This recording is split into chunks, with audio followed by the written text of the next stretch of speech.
And now it is my privilege and honor to introduce Robert Kennedy.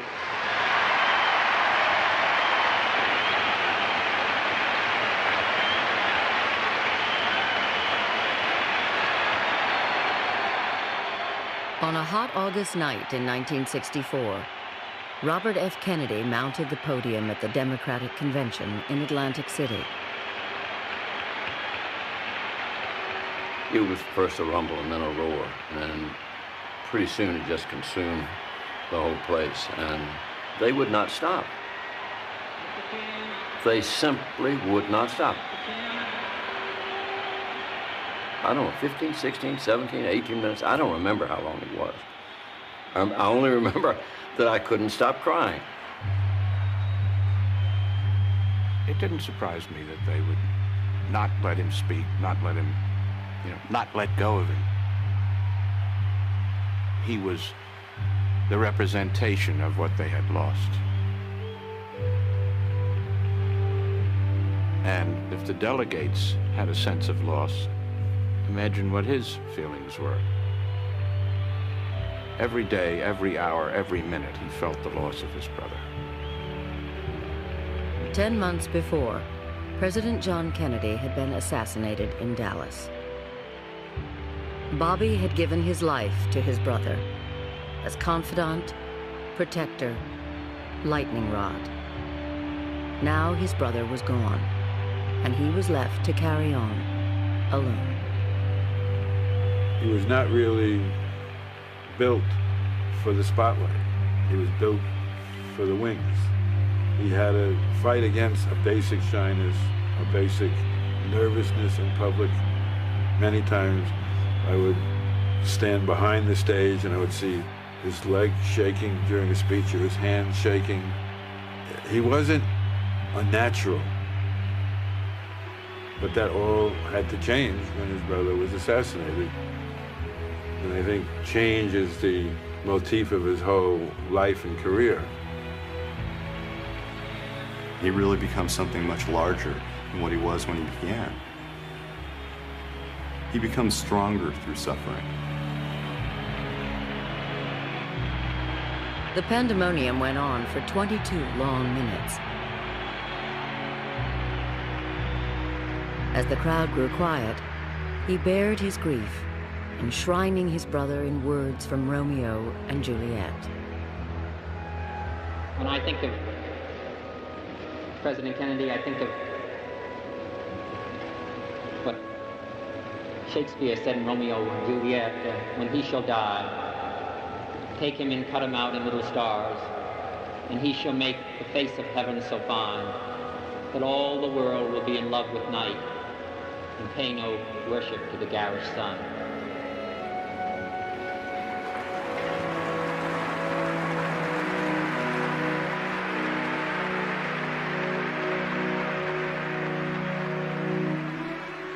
When he was finished speaking, he left the hall, sat on a fire escape, and wept.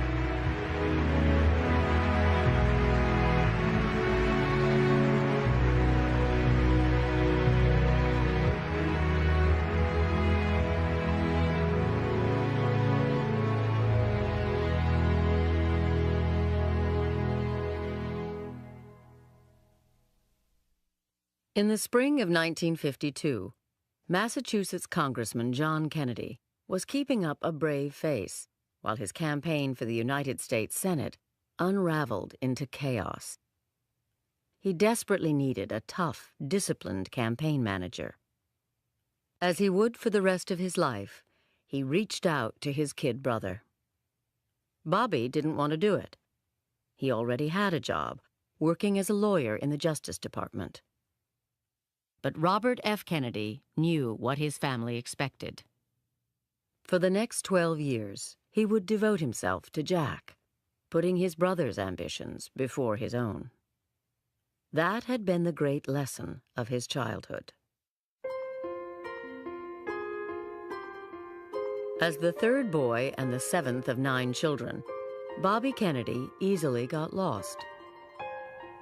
He was born in Brookline, Massachusetts, on November 20th, 1925. All through his early years, he struggled just to keep up.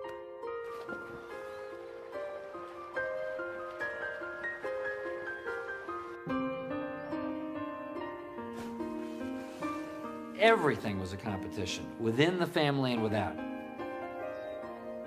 They still talk, this little yacht club in Hyannis, about how the Kennedys cheated by adding more sailcloth to their boats. The Kennedys were very competitive, and they wanted to win at everything they did. "We don't want any losers around here," Joseph Kennedy told all his children. "In this family, we want winners. Don't come in second or third. That doesn't count. Win." Bobby's father was the towering figure in his childhood.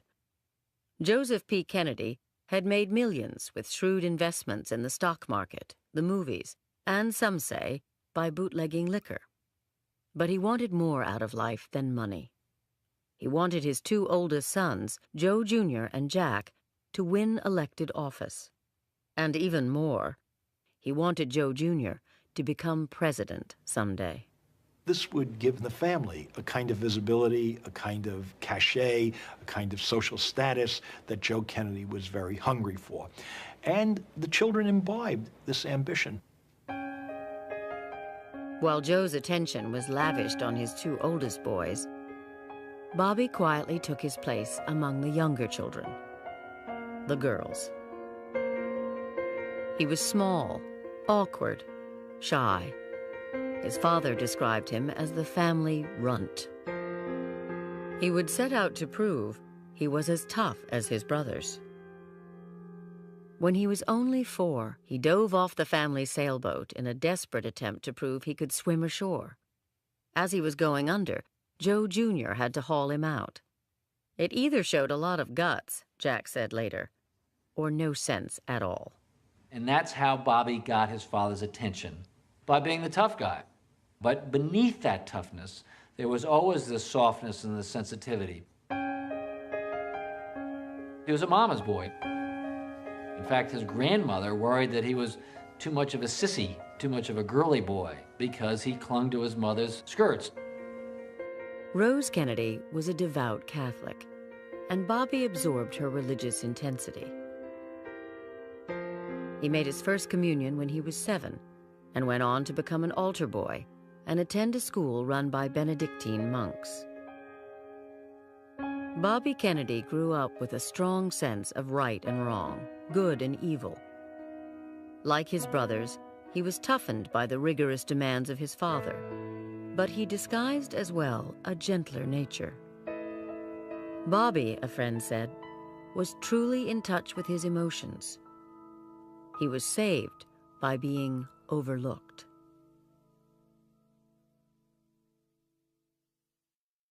When World War II began, Bobby was in high school and chafed to get into the action, like his two older brothers. He flushed with pride when Jack became a hero, rescuing most of his crew after his PT boat was sliced in two by a Japanese destroyer. But disaster was to follow and determine the direction of Bobby's life. In the summer of 1944, Joe Jr. volunteered for a near-suicidal mission to pilot a plane loaded with dynamite toward an enemy target and then parachute to safety. His plane exploded before he ever got there. Joe Jr. was dead, along with all the hopes his father had invested in him. Now it would be up to Jack to realize his father's ambitions, and it would become Bobby's role to help him. But Bobby was young, only 18, still struggling to determine his own destiny. In 1948, he graduated from Harvard, went on to law school, and then became the first of the Kennedy boys to settle down. 24 years old, he married Ethel Skakel, wealthy, outgoing, athletic. So devout, she had almost become a nun.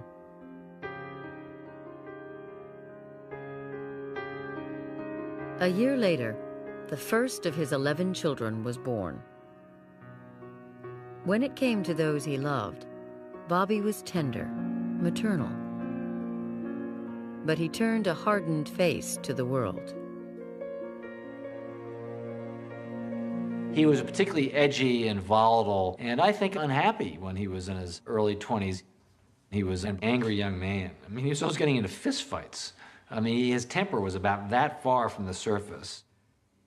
In 1952, when he managed his brother's victorious run for the Senate, Robert Kennedy gained a reputation as ruthless, a rude, arrogant, impatient kid. But he shrugged off complaints. "I don't care if anyone around here likes me," Bobby said, "as long as they like Jack." Now, with Jack in the Senate, Bobby would darken his reputation further when his father got him a job with a family friend, one of the most controversial men in America, Wisconsin Senator Joseph McCarthy. Any man who has been given the honor of being promoted to general and who says, "I will protect another general who protects communists," is not fit to wear that uniform, General. In 1953, Bobby enlisted in McCarthy's crusade against what both men saw as the evil of communism in America. Robert Kennedy in the 1950s was very much his father's son. His father was fiercely anti-communist. Joe Kennedy saw Joe McCarthy as doing the Lord's work. History thinks of Joe McCarthy as this virulent red baiter, but Bobby Kennedy was a black and white moralist at this stage of his life. And the communists were the bad guys, and anybody who was against the communists was therefore a good guy. And so he liked the kind of black and white morality that Joe McCarthy was selling. What was striking about Bobby was not that he worked for Joe McCarthy so much, but rather that he admired Joe McCarthy and became very close to Joe McCarthy. So when McCarthy was conducting his investigations into suspected communists, Bobby enthusiastically joined in this role. Bobby worked for McCarthy for 6 months, then moved on, still grimly determined to root out evil in America. I decline to answer this question on the grounds that the answer may tend to incriminate. I decline the answer on the ground. The answer I'll be incriminated myself. Somebody that's been as successful as you can remember how to say, "I decline to answer questions," so don't put that act on. I want to make sure. Yeah. As chief legal counsel for what became known as the Senate Rackets Committee, Bobby began probing into labor unions and mobsters, grilling some of the toughest gangsters in America. But no one rankled him more than Jimmy Hoffa. Hoffa was president of the Brotherhood of Teamsters, the country's largest, richest, and one of its most corrupt unions. Bobby said he detected in Hoffa absolute evilness. Did you say anything to the effect that the jury treated you very well, and that you thought that you could do very well before a jury? I know that's pretty ridiculous. Did you say anything like that? I did not. And I appeal to the chair that be taken out of the record. Bobby turned his investigation of Hoffa into a holy cause, holding hearings month after month and calling more than 1,500 witnesses. Punishing Hoffa became a crusade. You've got people in Detroit, at least 15 who have police records. You've got Joey Glimko in Chicago. I say you're not tough enough to get rid of these people then. But Hoffa was contemptuous. He denied any wrongdoing, taunting the crusading young investigator. Did you say, "That SOB, I'll break his back"? Who? You. Say to who? To anyone. Figure of speech, I don't even know who I was talking about, and I don't know what you're talking about. Well, Mr. Hoffa, all I'm trying to find out, I'll tell you what I'm talking about. I'm trying to find out whose back you were going to break. Figure of speech. Figure of speech. I used to love, Hoffa said, to bug the little bastard. Bobby could never bring Hoffa down, but his zealous efforts won him the attention of the nation's press, much to the delight of his brother Jack, who was a member of the Senate Rackets Committee, too. "Two boyish young men from Boston," wrote a reporter in Look magazine, have become hot tourist attractions in Washington.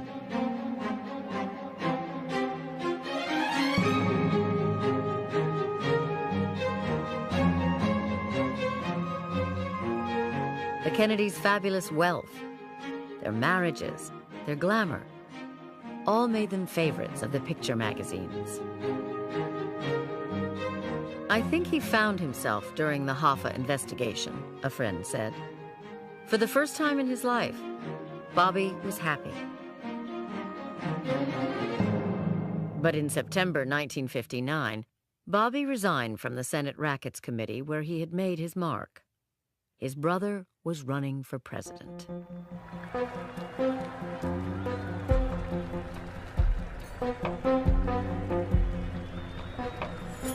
When Jack set out to win the Democratic nomination, Bobby once again put his own ambitions aside. He would do whatever it took to get his brother elected. While Jack rose above the fray, Bobby took on the gritty day-to-day business of running the campaign, pushing his staffers to their limits, attacking Jack's opponents, becoming the campaign's dark driving force. As one journalist put it, whenever you see Bobby Kennedy in public with his brother, he looks as though he showed up for a rumble.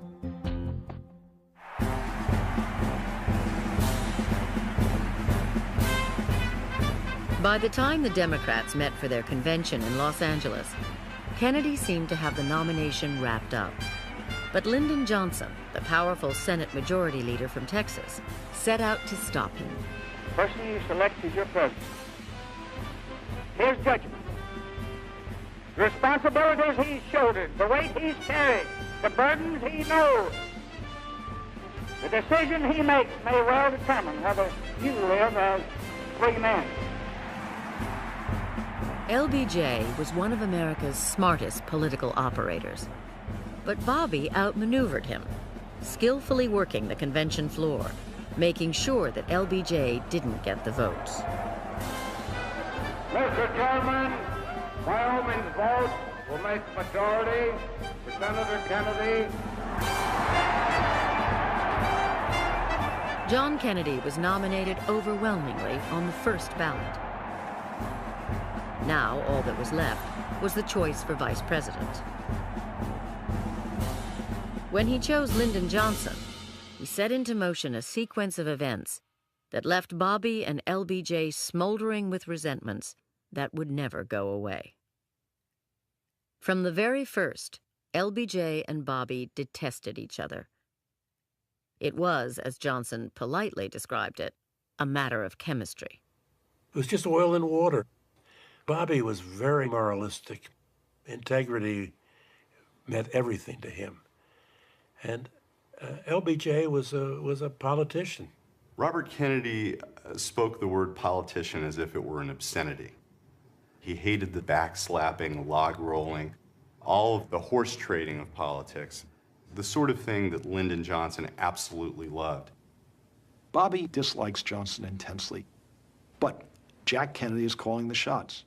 And what Jack Kennedy understands is that as a Northeastern Irish Catholic, he needs very much to get Southern votes. And so it becomes essential to bring someone like Lyndon Johnson onto the ticket.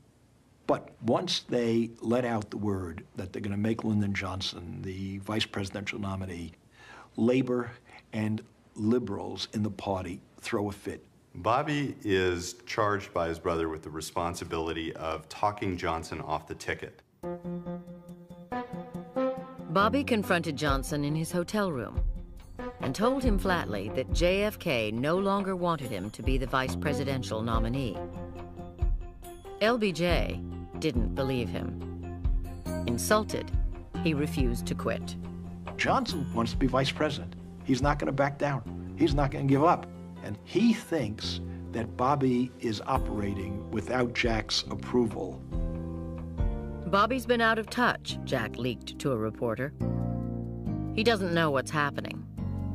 Bobby is absolutely taking the fall for his brother here, and that suits John Kennedy perfectly well. And Johnson has fallen for this head fake But it is absolutely inconceivable to anybody who knew the Kennedy brothers that Robert Kennedy would be acting on his own to split up his brother's presidential ticket within hours of the deal being sealed. And I am grateful, finally, that I can rely in the coming months on many others, on a distinguished running mate who brings unity and strength to our platform and our ticket, Lyndon Johnson.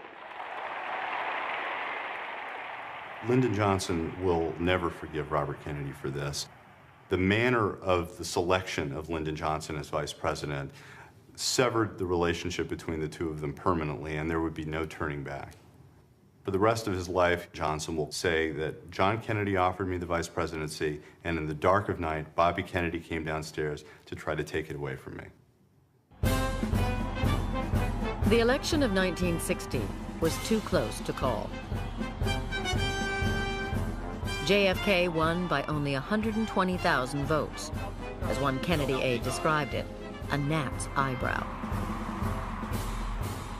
Bobby had driven himself relentlessly, and JFK was forever grateful. He's the hardest worker, he's the greatest organizer, President John Kennedy said. Easily the best man I've ever seen.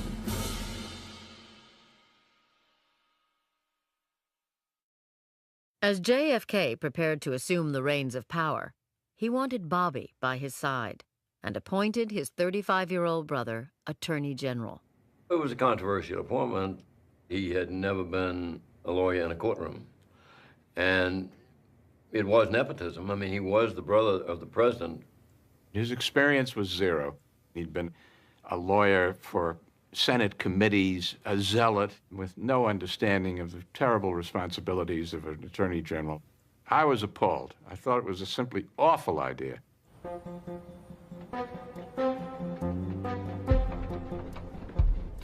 Bobby surprised everyone, moving quickly to show he was more than just the president's brother. There are a number of different areas and where action is needed. I think that in the field of organized crime, I think it's a very serious situation that's facing the country at the present time. Within 2 weeks of taking office, he became the first attorney general ever to declare war on crime. He proved a hard, tireless worker, and his casual, freewheeling style was a striking departure from the formality of bureaucratic Washington. He was unlike any other attorney general I've known. He wandered around in his shirt sleeves. He had his big, huge dog, Brumus, in his office. The kids came in, the children's drawings were on the wall. If you saw Bob Kennedy in a tie at his office, it would be way down open. His office was a place of constant motion and doing things unexpected, breaking the schedule. He was not a sit-behind-your-desk man. But just 3 months after Bobby had started his new job, he received an urgent summons to the Oval Office. The president was face to face with disaster. JFK had gone along with a CIA plan to invade Cuba with a small army of Cuban exiles. The president had been assured that the Cuban people would rise up against the communist government of Fidel Castro and revolt. But the CIA had been wrong. Bobby watched helplessly as his brother wrestled with catastrophe. The invaders were under attack. Castro's army was taking prisoners. "They can't do this to you," Bobby said. But the invasion failed. JFK had fumbled badly. Now, the president would turn to his brother for advice and counsel, as he never had before. Traditionally, attorneys general have nothing to do with foreign policy. But after the Bay of Pigs, John Kennedy really wanted Bobby by his side, helping him to make the decisions on everything. Because there was only one person in the world that John Kennedy trusted unequivocally, and that was Robert Kennedy. I think that brought them much closer together than they had been earlier. There was, I think, a recognition for the first time by Jack on a need for Bobby rather than simply a use of Bobby. You would think that after the Bay of Pigs, the lesson would be don't mess with Castro. Bobby's nature, however, was not when the yellow light was blinking to hit the brakes, but rather to hit the gas. Castro became Bobby's obsession. Working closely with the CIA, Bobby launched a secret war against him, codenamed Operation Mongoose. All kinds of things were tried, all kinds. Try to infiltrate the military, have a coup or revolt, sabotage. He was pushing, always pushing. Bobby Kennedy wanted things blown up, so we blew things up. Nothing was off limits. Between 1960 and 1965, the CIA made at least 8 separate attempts on Fidel Castro's life, but neither of the Kennedys was ever directly linked to any of them. The orders I got were get rid of Castro, quote unquote. And I kept asking him, what do you mean by get rid of? Can you be a little bit more specific? What do you want to happen? What do you want to see as an end result? They said, we want him to disappear. And it's left up to you as a senior officer to decide what your limits are, if any. My own conclusion is that Bobby never quite came out and said, you must kill this guy. You will never find good evidence. They didn't write it down. Joe Kennedy once said to Bobby, never write it down. Old Irish rule in Boston. Bobby attempted to oust Castro for nearly 2 years, but his efforts only seemed to stiffen Cuban resolve. Total waste of effort. I tried to tell him that at the time. We were not going to succeed. Fidel was going to be there. He was going to stay there. But Bobby Kennedy didn't understand what his limits were.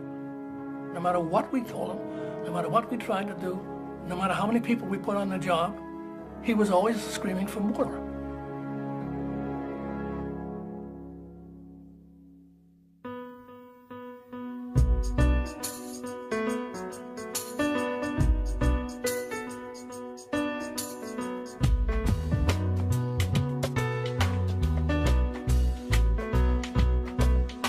By the end of 1961, Bobby Kennedy was 36 years old and the father of 7 children.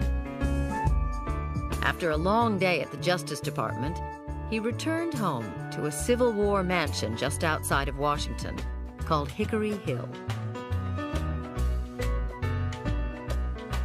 It was a household where there was constantly something going on. Bob was overloaded with work, but he always took time for those children.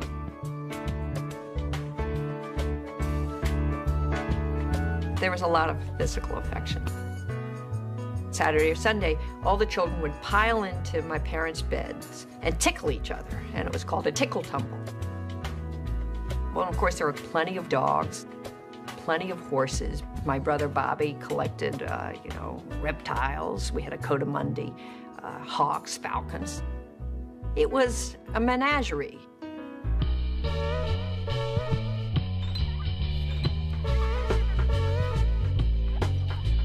Hickory Hill was the center of Bobby's private world. To be invited to a Hickory Hill party signaled acceptance into an exclusive community of power and privilege. Hickory Hill party was a weird mixture of kind of fraternity party and high-minded salon.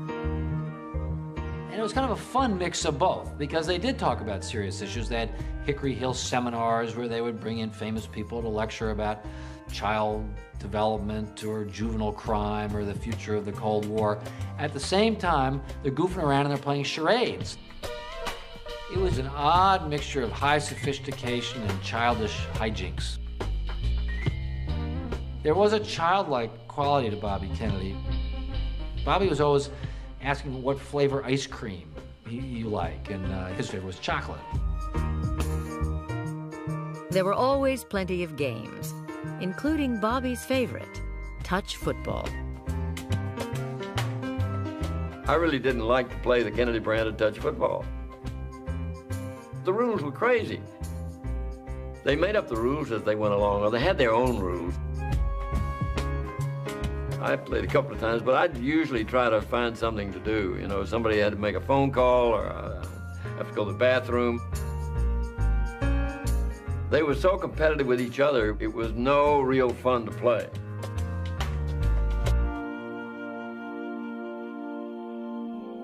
When all the guests had gone home, Bobby and Ethel assembled their children for an evening ritual. My mother and my father shared a belief that we are on Earth for a short period of time, and that we are actually children of God. We prayed every night that John Kennedy would be the best president ever, and that my father would be the best attorney general ever.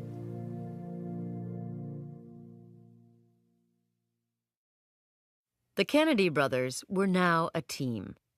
Jack needed his brother, and nowhere more than with a problem that had begun to tear the country apart: the struggle of African Americans for equal rights.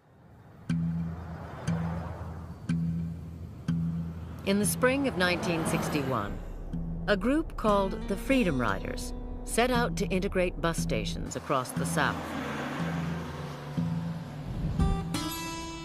In a little Alabama town called Anniston, an angry mob attacked them, burning their bus, beating them mercilessly.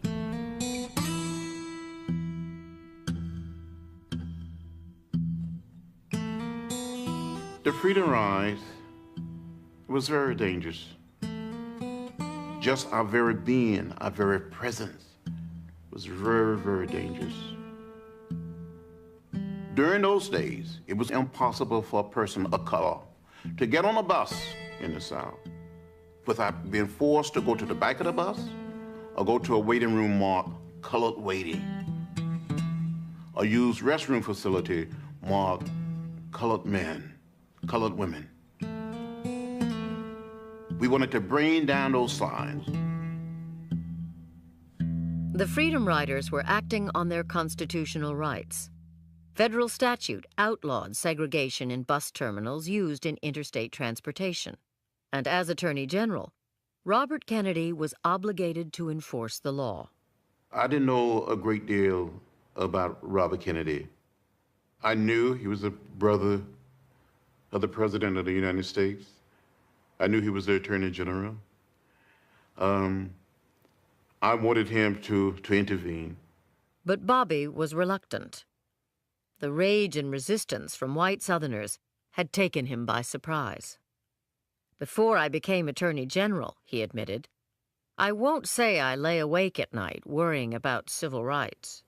I think he was slow and late in getting it about the civil rights movement. Robert Kennedy is saying what most of the establishment said in that period: it's a good idea, but it's the wrong time. I don't think any of us going into the department, despite our views on civil rights, really appreciated how mean it was in the South and how dangerous it was. Bobby used to compare the discrimination against blacks to the No Irish Wanted, and you know that was a wrong comparison. One I think was actually resented by blacks, despite the fact that he meant it well. They didn't know black people. They didn't know black pain. They were not comfortable with black people. So there was no reason to expect, I can say in retrospect, them to be wise and passionate about this. The President and the Attorney General both realized that the civil rights issue was the hot rail in American politics. They had won an election by 100,000 votes. They didn't really command a working majority in Congress. It was very narrow on any issue. The Southern Democrats defecting would have meant the loss of any legislative agenda. As the Freedom Riders traveled deeper into Alabama, Bobby, fearing more violence, was determined to stop them. "Tell them," he told the Special Deputy for Civil Rights, "to call it off." He got on the phone and said, "Stop those Freedom Riders. The President's about to go to Vienna to meet Khrushchev. It's embarrassing us before the world. Stop it." They were underway. They were not a stoppable group. Black people in the South had gotten a sense of their efficacy as people and as citizens. And to have Bob Kennedy's Justice Department tell them what to do would have been taking a major step backward. Who are you going to listen to? Are you going to listen to the black people of the South, or are you going to listen to the kid from Massachusetts? Well, that's an easy answer. Bob was angry that they were upsetting everything by doing this. He wanted the civil rights movement to focus on winning the right to vote, and he didn't like his more stately agenda being upset. But once it was upset, then Bobby went into action. Desperate to find a way to protect the riders, frantically improvising, Bobby sent his aide, John Siegenthaler, to meet with Alabama Governor John Patterson. I go in and sit down and I say, I'm from the Attorney General. These people have to be given safe conduct. He says, we can't protect them. I am telling you, it is impossible. All the people we've got in this state upset about this. I mean, of course people are violent. These people are coming in asking for a fight, and they're going to get a fight. That evening, we stayed in the waiting room at the Greyhound bus station in Birmingham all night. And we kept hearing rumors that Robert Kennedy was trying to negotiate a way for us to leave Birmingham. He kept saying to people we had a right to travel. I said, Governor, look, if you can't protect them, we don't have any choice. Either we got to have marshals come in and protect them, or troops come in and protect them. That's the last thing you want. The last thing, when he banged the table, he said, if marshals or troops come into Alabama, blood will run in the streets. Siegenthaler and Patterson struck a deal. The Freedom Riders would have state protection. As they headed toward the Alabama capital in Montgomery, Bobby believed that they would be given safe passage. It was so strange, it was eerie, frightening. It was so quiet, so peaceful. And the moment we arrived at the bus station, the very moment we started down the steps off of that bus, a mob came out of nowhere. And they beat and beat the reporters, and you saw blood everywhere. And then they turned on us. I was sitting ahead by a member of the mob with a wooden crate, and my seatmate was beaten so bad, and I found myself laying in a pool of blood. And as I pulled up to the bus station, you could hear the screams. I just leaped out of the car, and at that moment they wheeled me around and said, two guys, and said, what do you think you're doing? I said, magic words, get back. I'm with the federal government. And as I turned back, they hit me with a pipe right here. Robert Kennedy became educated in a real hurry. And I tell you the thing that sealed it for him, perhaps more than anything else, after John Siegenthaler was beaten. Someone that he knew. I think everything he thought the administration of justice and law enforcement was supposed to be about had been violated, that it was an outrage, that it was a stain on law enforcement to let that happen. Frustrated by Southern officials, Bobby ordered the Interstate Commerce Commission to enforce the ban on segregation in public transportation. All of those signs that said white waiting, colored waiting, white men, colored men, white women, colored women, those signs came tumbling down. He began to understand civil rights in stages. Very few people who are in great positions of power actually go through real interior change. But Robert Kennedy really did change, and that change, I think, began around civil rights.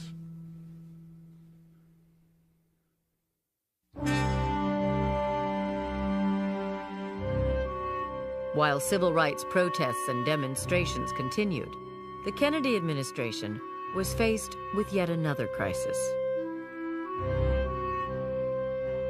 On October 16, 1962, the president learned that the Soviet Union was deploying nuclear missiles in Cuba. capable of vaporizing American cities along the East Coast within minutes. It is the most dangerous moment in all human history. Never before had two contending powers possessed between them the technical capacity to blow up the world. As the president's advisors debated the American response, Bobby's first instinct was to lash out, pressing for airstrikes to destroy the bases, even for an invasion of the island itself. On the first day, when they discover the missiles, all Bobby wants to do is stage a provocation and bomb Cuba. I mean, he's a complete and total hawk, but this is the significant part. He changes his mind. After hours and hours of intense debate, Bobby began to reconsider. "We've talked for 15 years about the Russians making the first strike against us," he said, "and we'd never do that. Now, to do that to a small country, it's a hell of a burden to carry." It's Robert Kennedy who makes the powerful moral argument that to invade Cuba would be to wage a Pearl Harbor in reverse, that America simply didn't do this. We simply didn't wage preemptive attacks. We didn't strike without warning. This argument didn't carry the day, but it was an important argument, and it started to affect and slow down this rush to war.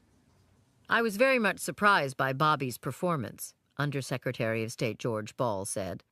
"I always had a feeling that Bobby had a much too simplistic position toward things. But he behaved quite differently during the Cuban Missile Crisis." The crisis lasted 13 days, until the Russians finally agreed to withdraw the missiles in exchange for a public American pledge not to invade Cuba, and a secret promise to withdraw American missiles from Turkey. Bobby had hardly slept, rarely gone home. An aide who walked into his office remarked, "Something is different in here."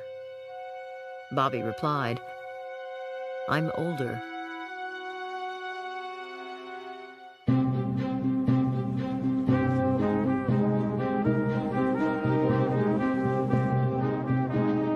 The thing that is hurting us most is the continued existence of segregation and discrimination.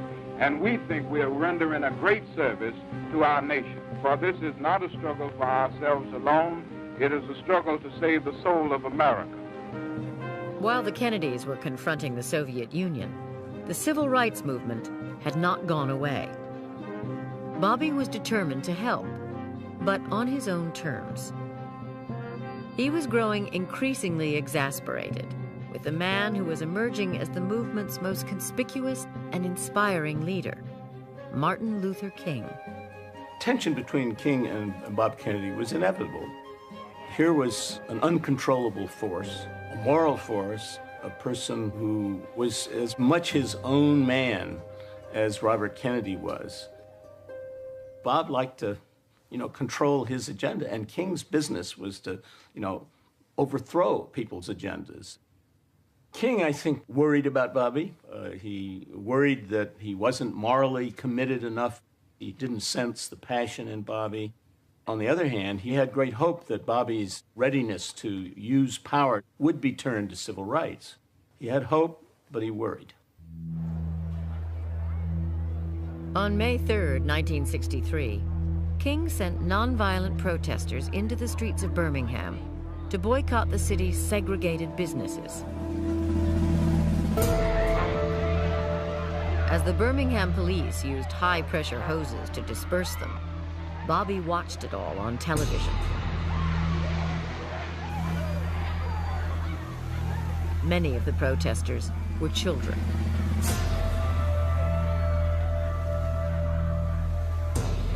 He was furious, caught between a civil rights movement that refused to back down and the violent antagonism of the South. That a police chief would set police dogs and fire hoses on people for demanding to be treated fairly in a department store, that was bound to hit at his moral core. The events entirely transformed Robert Kennedy. He started out thinking that it would be better if people would calm down, slow down, and let gradual improvement take place.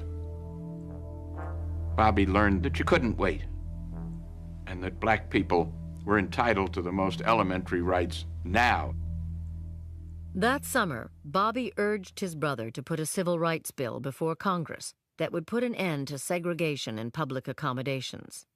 But the president and his advisors hesitated. If you put civil rights legislation before Congress, it was going to tie up the Congress for the best part of the next year. And that meant that whatever other programs you had were going to be put on a back burner. But Bobby convinced his brother that not only was it right, but for the first time it was possible. And that the president really has to take leadership on a moral issue. We are confronted primarily with a moral issue. It is as old as the scriptures and is as clear as the American Constitution. The heart of the question is whether all Americans are to be afforded equal rights and equal opportunities. Whether we are going to treat our fellow Americans as we want to be treated. It was probably the first time in the history of our country that an American president would say that the question of civil rights, the question of race, was a moral issue. And he had the encouragement of Robert Kennedy to push him in this direction. Robert Kennedy was learning. He was growing. He said to me, "John, I now understand the young people have educated me." And you can see it, you could feel it. And Robert Kennedy, during that period, became so convinced, not just as a politician, not just as the Attorney General, but as a human being, that it was time for there to be some major steps to end racial discrimination in America. While Bobby increasingly empathized with the civil rights movement, that fall he authorized a wiretap on Martin Luther King, at the request of one of the most powerful figures in Washington. FBI Director J. Edgar Hoover hated King, insisted that King was a communist threat, and placed him under close surveillance. Bobby acquiesced. If there were communists in the civil rights movement, he wanted to know about it. But there was another reason. Bobby was afraid of Hoover, not for himself, but for his brother. Jack was a promiscuous guy who took great pleasure in having a lot of women around him, and he was careless about this after he became president, almost to the point of recklessness. Bobby knew that Hoover was a blackmail artist. He knew that Hoover had files on his brother. Hoover had heard that Bobby wanted to fire him, and he wanted to use President Kennedy's sexual habits to essentially blackmail the administration to make sure that he kept his job. There's no question Bob regretted that he had authorized the wiretapping of King, but Hoover was somebody that everybody was intimidated by. If Hoover ever released any of the information he had, allowed it to be known, what would happen to the Kennedy presidency?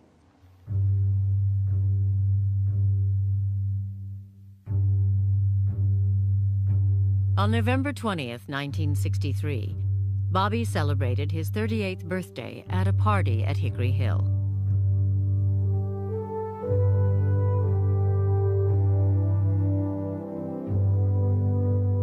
The president stopped by to wish him well. He was about to leave for a political trip to Dallas. He said he was looking forward to it. Already, the brothers were thinking about the next election and the opportunities a second term would give them. 3 years of intense collaboration had bound them so closely together. Each seemed to know what the other was thinking.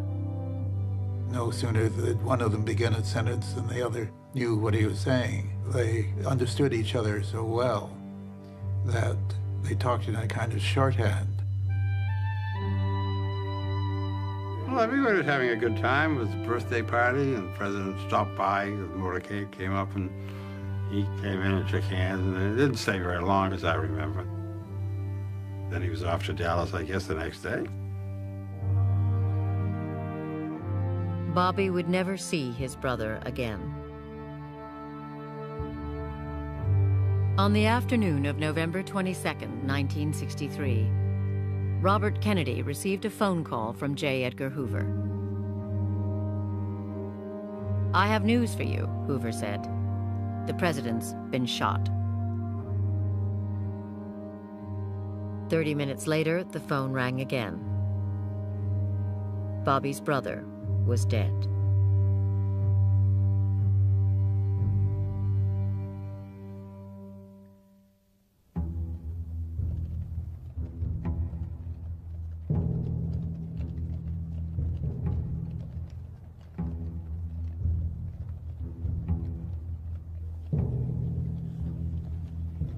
On November 24th, 1963, while the nation mourned a president, Robert Kennedy grieved for a brother to whom he had been devoted. It was a physical blow to him, that loss of his brother. An emotional blow, intellectual blow, but it took a physical toll on him. He was physically in pain. The enormous sadness and ache, it was there all the time. I never knew him when he wasn't in a kind of mourning for President Kennedy. I was with Bobby, and I talked with him for a while. And it came time to go to bed, so I closed the door and I waited outside and I heard him just sobbing. And he was saying, "Why? Why, God, why?"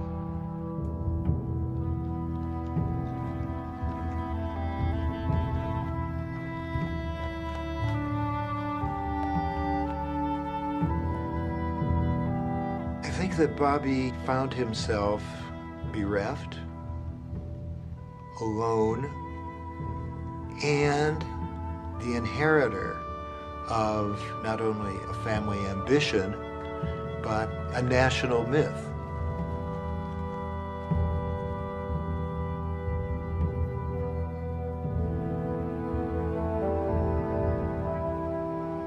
When Jack died, Bobby was truly at a loss.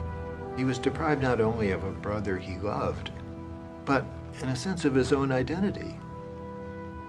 Because to be the helper and be the servant and be the henchman could no longer be his identity. He had to forge some kind of identity for himself. He didn't know who he was, or what he stood for, or what he was capable of. His brother's legacy was his to bear.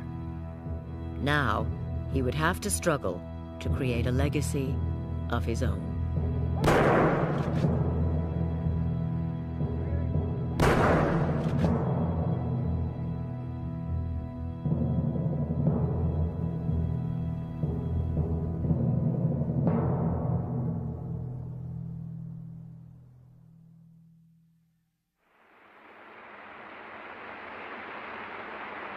It would have been difficult for Robert Kennedy to watch any man take his brother's place. But watching Lyndon Johnson was next to impossible. All I have, I would have given gladly not to be standing here today. The two men now rarely spoke of one another without contempt. Bobby described LBJ as mean, bitter, vicious. LBJ called Bobby a snot-nosed kid and a grandstanding little runt. Johnson had particular contempt for the fact that Robert Kennedy had never run for office. He had never been elected to anything, and he saw him as a child of privilege, as someone who had never really earned the offices that he held. Whereas Lyndon Johnson had had to fight for it on his own and earned it in his own right.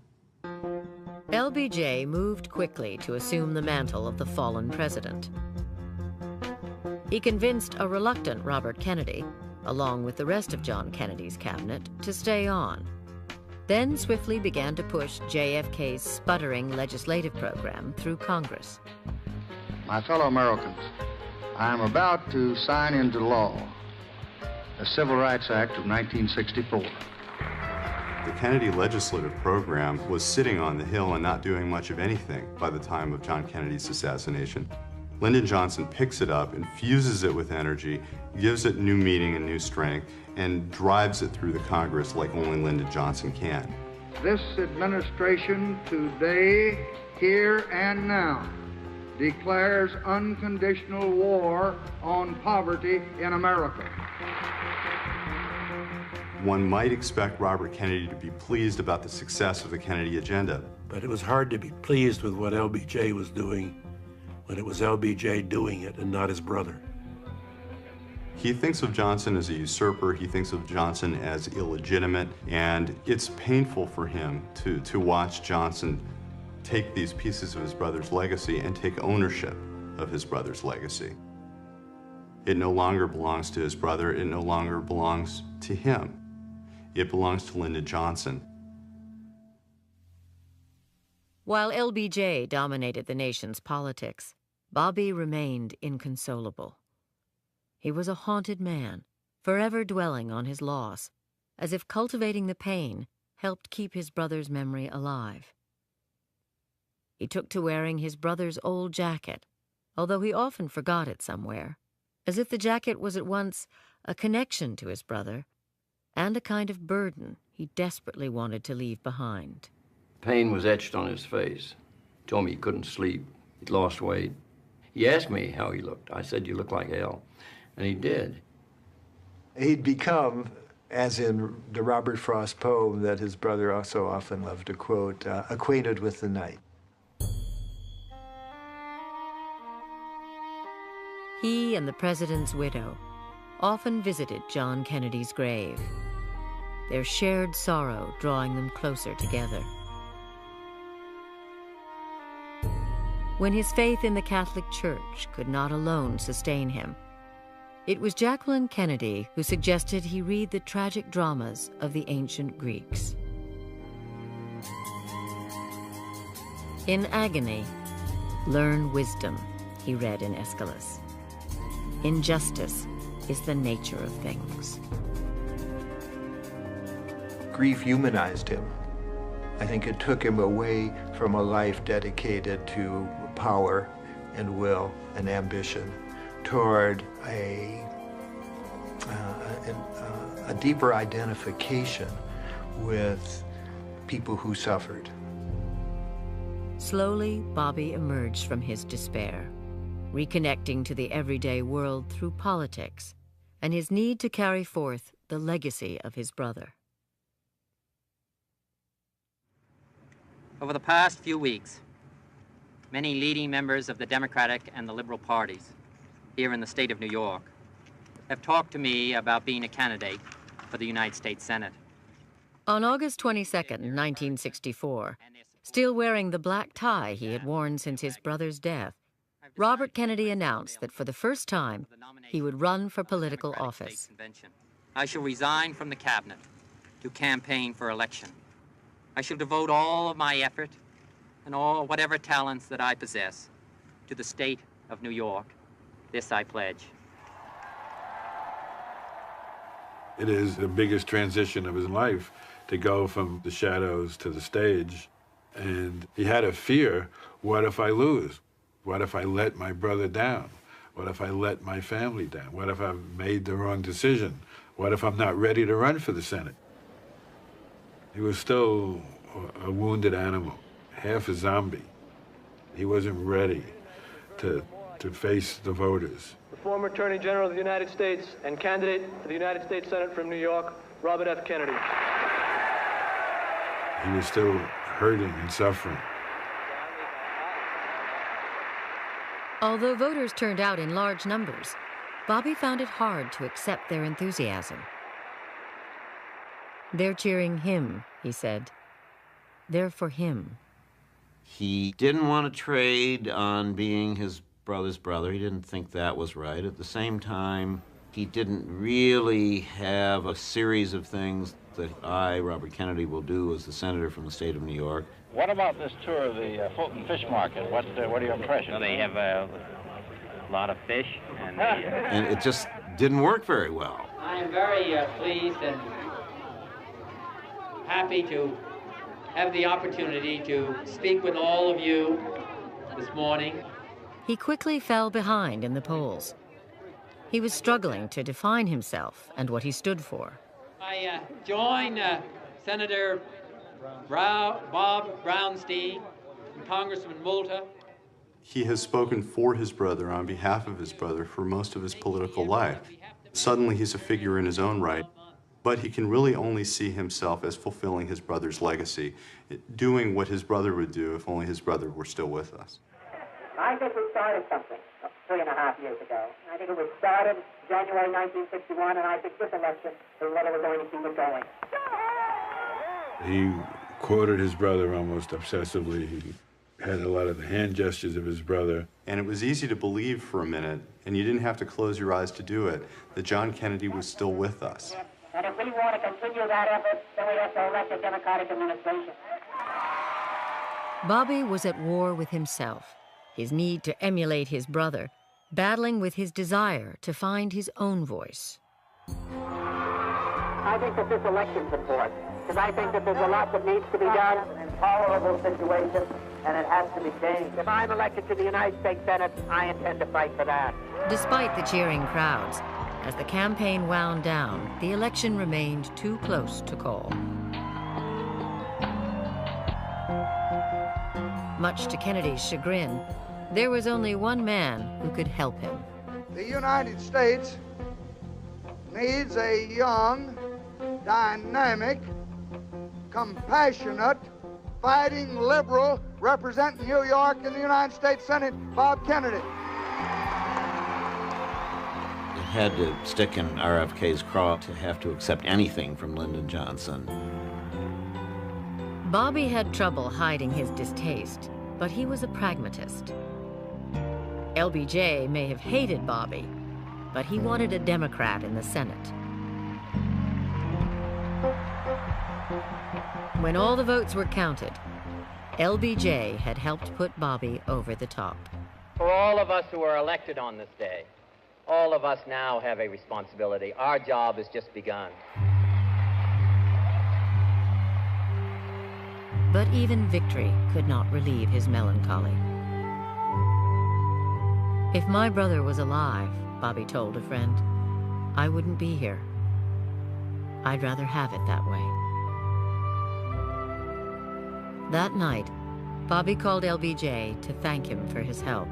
We got a lot to be thankful for, Bobby, and give our love to Ethel, and let's stay as close together as he'd want us to. Fine. That'd be fine, President. Congratulations. Tell all that staff of yours that ain't nobody going to divide us, and I'll tell mine the same way, and we'll move ahead, and I'm proud of you. Thanks very much, and thanks for your help. Thank you for calling. Made a hell of a difference. Thanks.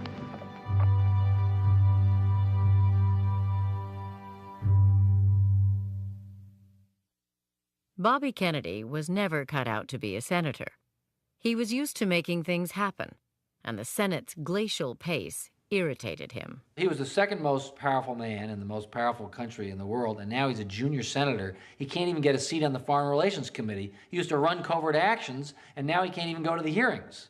So he is a grumpy, cranky senator who won't sit through long-winded speeches and is disrespectful of other senators. He'll just get up and walk out. Bobby, a friend said, felt impotent, frustrated, floundering. He escaped the Senate chambers as often as he could, channeling his restless energies elsewhere. 2 months after taking his seat in the Senate, he set out to scale a 14,000-foot mountain in Canada, recently named Mount Kennedy after his brother. No one had ever made it to the top before, and Robert Kennedy had never climbed a mountain before. Bobby hated heights. He was afraid of heights. He didn't train for it, really. I mean, he joked that, as Ethel said, that he trained for it by running up and down the stairs yelling, help. He was nearly 40 years old. Now, roped between two veteran climbers, Bobby forced his way forward, urging the others to increase the pace. I think Robert Kennedy had a reckless streak in him. He was a ferocious competitor, and with tremendous amount of aggression and will.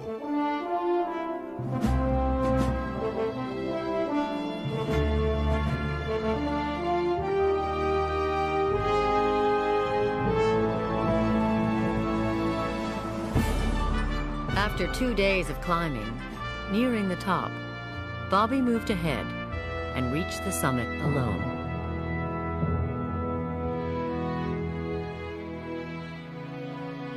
Kneeling down, he wedged his brother's inaugural address into the snow.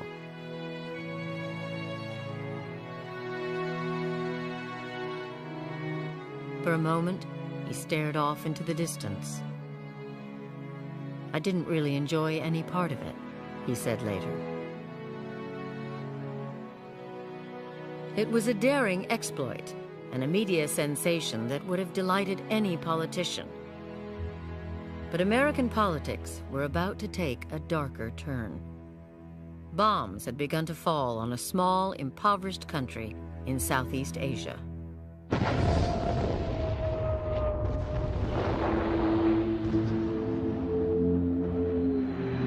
Lyndon Johnson began bombing North Vietnam in February 1965.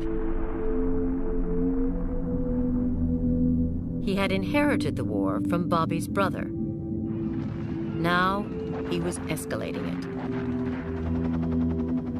With Vietnam divided into a communist North and an American-supported South, LBJ hoped that massive air assaults would force the North Vietnamese to abandon their efforts to reunite the country. But the North Vietnamese resisted. For the next 3 years, Robert Kennedy's fate would be increasingly bound to the outcome of a war on the other side of the world. Bobby had been committed to the war when his brother was president. Now that LBJ was in the White House, he continued to support its objectives. The loss of Vietnam, he told an aide, would mean the loss of all of Southeast Asia and have profound effects on our position throughout the world. Bobby is a cold warrior. He shares the worldview that communism is a threat and it's advancing and that you have to contain it. So he doesn't question the underlying assumptions of the Vietnam War. He embraces them and endorses them.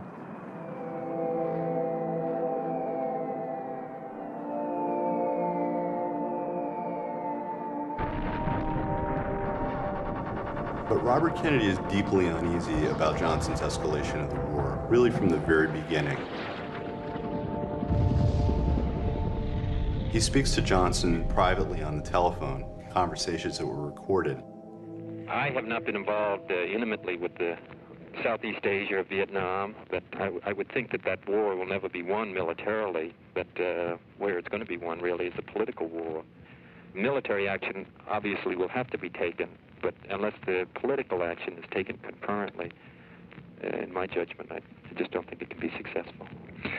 I think that that's good thinking, and that's not any different from the way I have felt about it. Johnson says that he agrees with Bobby Kennedy completely, and this is the sort of thing that Johnson probably believes when he's saying it, but it is not the course of U.S. policy.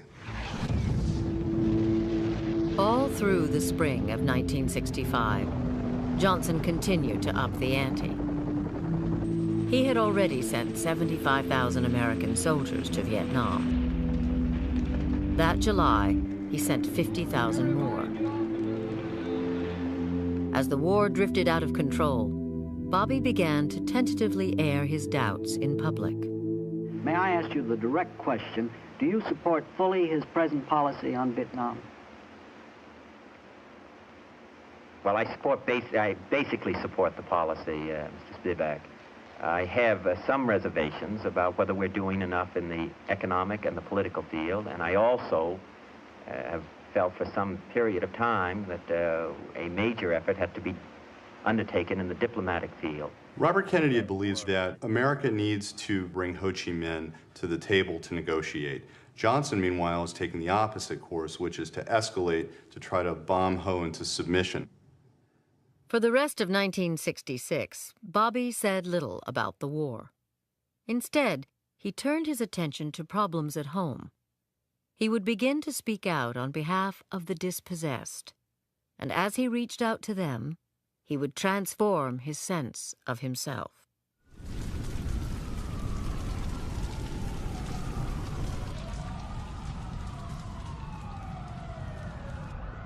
In the summer of 1965, riots in Watts, a poor African-American section of Los Angeles, left 34 people dead and more than 1,000 injured. Bobby was shaken. He bumped into some reporter who asked him what he thought about, should these Negroes, as we called them then, be obeying the law? And he said, I don't know. He said, what did the law ever do for the Negro? So I don't think that it's possible in our society and with our government to tolerate lawlessness and disorder and violence. But at the same time, I think that we've got to make more progress than we have in the past, be more effective with the programs that we've instituted, have some imagination to try to deal with the lack of hope that exists in many of these communities.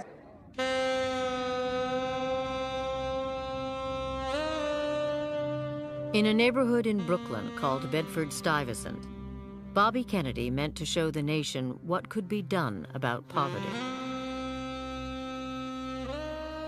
Bedford-Stuyvesant has got tremendous problems of unemployment, drugs, slum housing. And Robert Kennedy was an activist. He wanted to do something about it. He felt it was cheap grace to just make a speech and deplore poverty or racism and not do something about it. And so he gets involved with the community leadership, and they plan together an initiative that will be not only about housing in the neighborhood, but about jobs and about public safety and about really trying to build a community there. What we brought together for the first time really is the city, private foundations, the federal government, and I think most significant, the private sector. When he went to the business people, he didn't say, I want you to give money. I want charity, because that's too easy. That just buys off. What he did was he said, I want investment here. I want you to run business here. I want you to hire people. I want you to make things here. To have any success in Bedford-Stuyvesant is going to require the initiative and the imagination and the courage of the people who live in the community. The programs are going to have to be developed by the people who live in the community. I think outside... He believed the core of any program had to be work and self-help and self-mastery. People had to have the wherewithal not to be defined by others, but to be able to define themselves. America's a very rich country. We could just hand out incomes. What he said was that that would be profoundly destructive. He hated welfare, but thought jobs were the solution, not just throwing people off the rolls. He had this empathy, seeing it from the point of view of what it would like to be a black child in a desperate situation with no jobs and no chance of college and broken family and drugs and gangs all around. I grew up in Bedford-Stuyvesant, and I'll never forget one of the days we were going around Bed-Stuy, he said to me, I envy the fact you grew up in poverty and you grew up with black friends. And I said, well, what would have happened to you if you had grown up on this block instead of me? And he looks up and down the block at all of this, poverty and drug addiction and alcoholism. And he says, if I grew up here, I would have either become a juvenile delinquent or a revolutionary. Robert Kennedy had begun to reach beyond the guarded politics of his brother. John Kennedy had always moved slowly, with caution. Now, Bobby was throwing caution to the wind.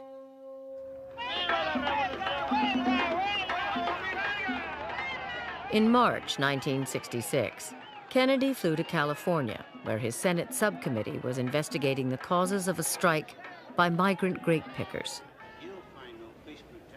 Robert Kennedy walks into the hearings, and the witness is this sheriff who is explaining to the committee how it is that he's arresting these demonstrators who are legally picketing. If I have reason to believe that there's going to be a riot started and somebody tells me that there's going to be trouble if you don't stop them, then it's my duty to stop them. Well, then you go out and arrest them? Well, absolutely. How can you go arrest somebody if they haven't violated the law? They're ready to violate the law. In other words, Just like these labor people out here, they ask their attorney, what shall we do? Could I suggest in the luncheon period of time that the sheriff and the district attorney read the Constitution of the United States?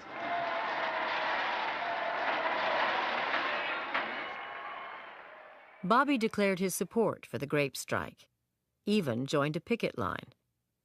He was discovering there were causes he believed in, people he could fight for. Kennedy took things personally. He saw somebody hurting and he hurt. He was so intense, so personal about somebody else's pain or injustice. And that's what made him a totally different kind of senator.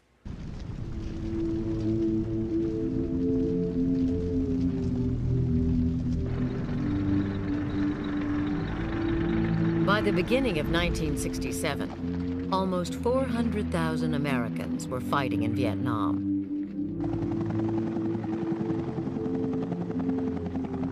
More than 9,000 had been killed. More than 60,000 wounded.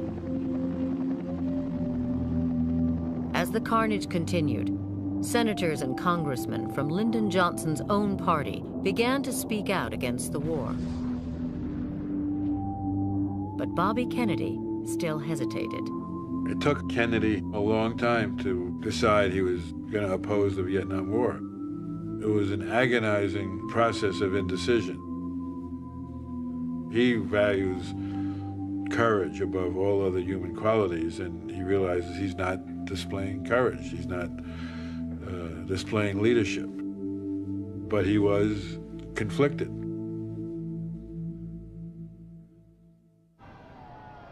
Not until February 1967 would Kennedy break decisively with the president, after a bitter confrontation in the White House.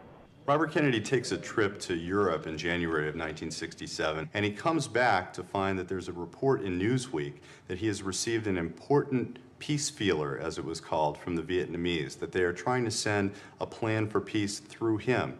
Now, there's no truth to this whatsoever, but there it is in Newsweek. And LBJ called and asked if we both could come to the White House, which we did. Johnson was in a foul mood, and he was embarrassed by it, and he was always prepared to think that anything that he was embarrassed by was something that Bobby had done. LBJ was just terrible. He was mean and nasty to Bobby. And Bobby was saying, I had nothing to do with this. I don't know of any peace feelers that were made. And Johnson believed none of it. And Bobby was just livid. He was so mad. And Bobby comes back to his office and says, the president's unhinged. I mean, he was abusive and maybe just not mentally stable. He told his aides that he would never again have anything to do with Lyndon Johnson, that the way he had been treated was so inexcusable that he could simply never have any real dealings with the man past that point. A month later, Bobby rose in the Senate, condemned the morality of the war, and then admitted his own share of responsibility.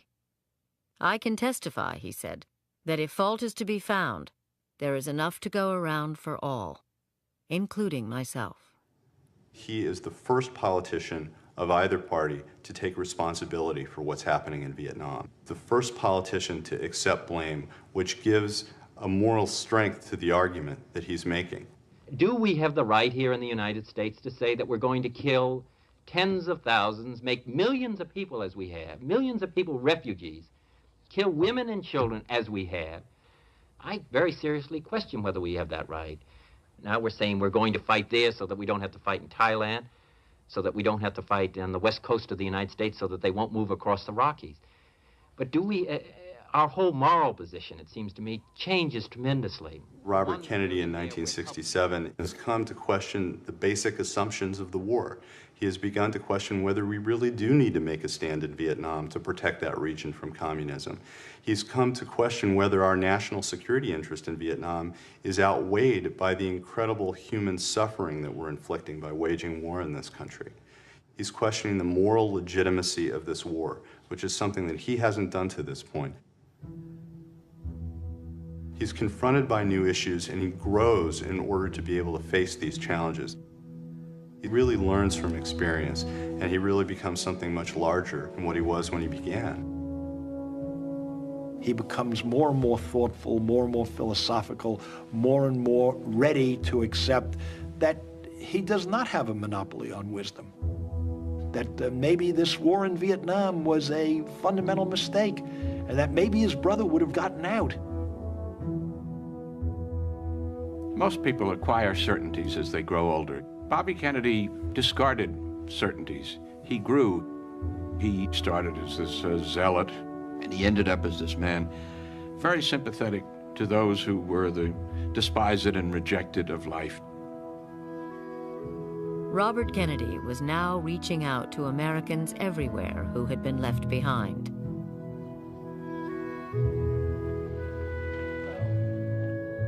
He had fully awakened from his dark night of mourning. The moral impulse to fight evil and do good that had always been a part of him was taking a new direction. He wanted to know what life was like for someone else.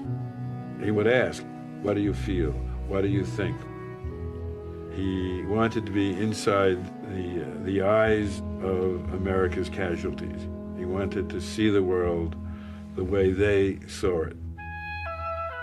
People believed in his understanding of their situation because he visibly was moved. He was someone who responded in the most graphic, human, emotional terms. He was somebody who bled, who was raw from the hurt done to others. The hurt he felt from the assassination of his brother gave him that empathy for everyone else who hurt after that.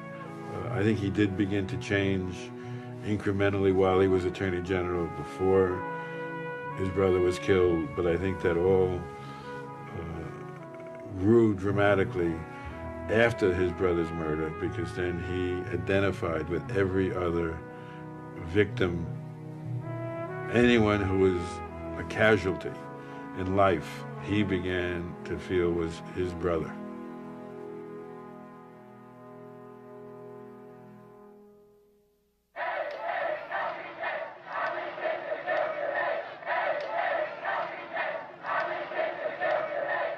By 1967, America was in turmoil.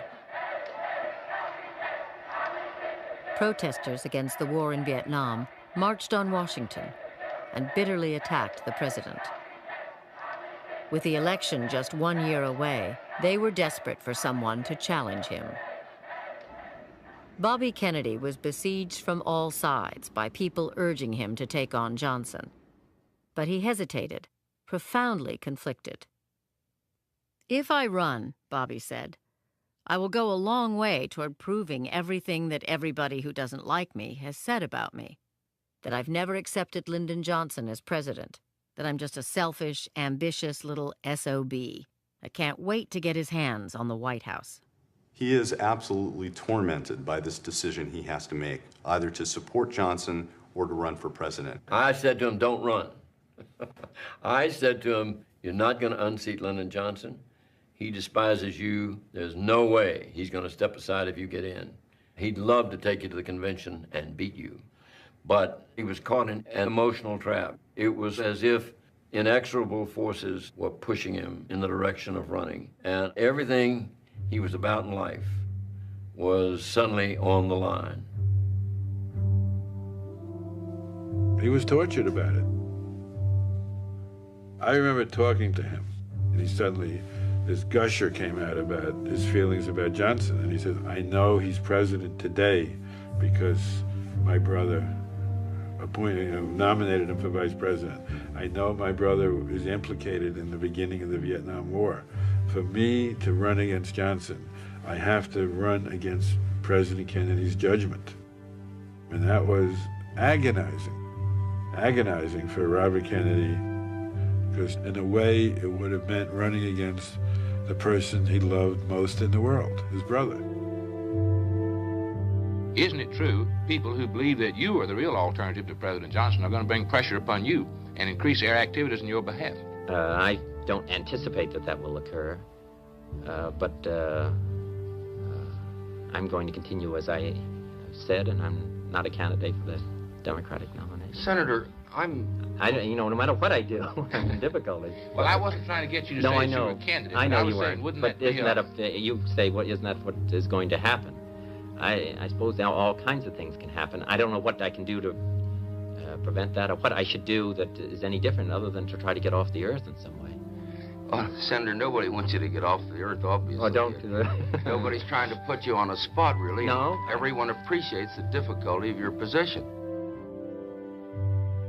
The hottest places in hell, Bobby liked to say, quoting Dante, are reserved for those who, in a time of great moral crisis, maintain their neutrality. While Bobby hesitated, another liberal Democrat, Minnesota Senator Eugene McCarthy, picked up the sword that Kennedy was still refusing to wield. I intend to enter the Democratic primaries in 4 states. As McCarthy campaigned through New Hampshire that winter, Bobby watched with dismay and envy. It hurt Kennedy that he was on the sidelines. More and more college students were not just going to McCarthy's campaign, but were starting to heckle him. I mean, he spoke at Brooklyn College one day, and it was a big sign, RFK, hawk, dove, or chicken. And that was a razor in his heart. He was really reeling around about what's the right thing to do. But he did not see how it's practical to run. He took a poll in New Hampshire in January of that year that showed Johnson beating him there 67-9 or something like that. That was a pretty convincing argument. At the end of January 1968, a miserable Robert Kennedy finally reached a decision. He would not, he told the National Press Club, oppose the president for the Democratic nomination under any foreseeable circumstances.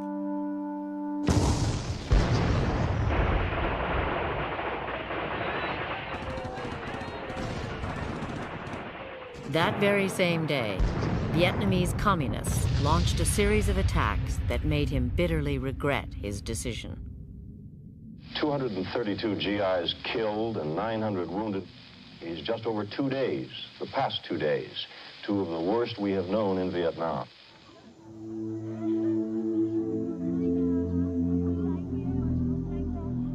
The widespread fighting convinced many Americans that the war was far from over.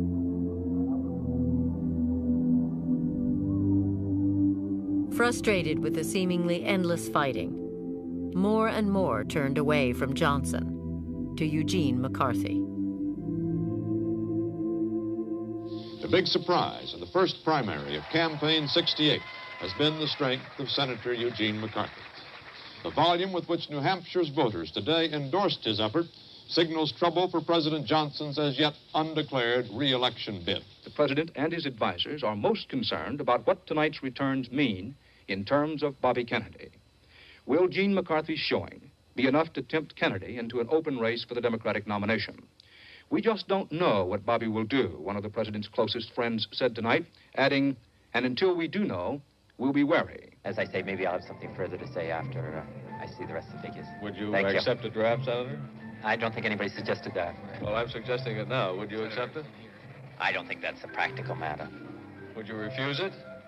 Well, I just don't think. Will you accept one? He retreats into a deep funk. He stops taking phone calls. He paces around his office. He won't talk to his aides. He goes back to Hickory Hill and seems to disappear for several days. What he's doing during this time, besides castigating himself for making such a mistake, is deciding that he's going to run for president. And when he emerges, he comes out swinging. I am announcing today my candidacy for the presidency of the United States. I do not run for the presidency merely to oppose any man, but to propose new policies. Jackie Kennedy was much concerned by Robert Kennedy's entry into the presidential contest. She said, I believe they're going to do the same thing to him that they did to Jack.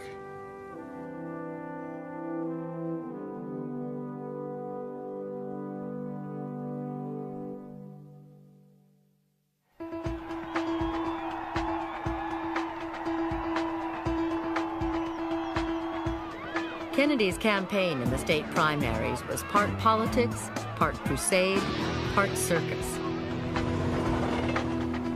In 15 days, he stormed through 16 states, with tens of thousands of people screaming his name.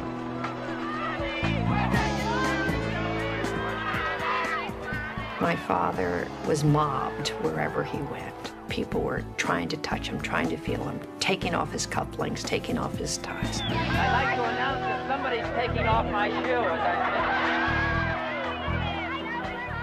I Bob was at his best in that campaign. He touched people.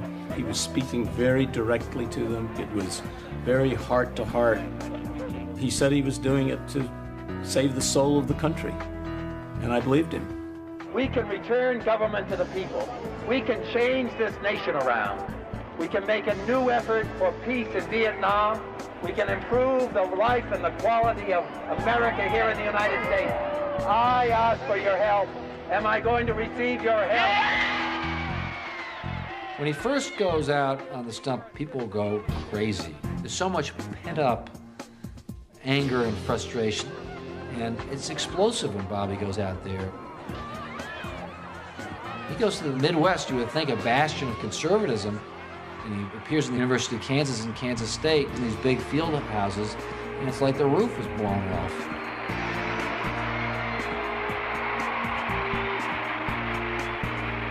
When we get there, the place is just, not only is it packed, not only is every seat packed, the entire floor is wall-to-wall people. And there are people sitting on the girders, practically hanging from the ceiling. And an unbelievable cacophony of noise. 18,000 white farm kids in this big basketball field house. He gives this powerful speech against the war, all out, finally, like he's like a tiger let out of the cage.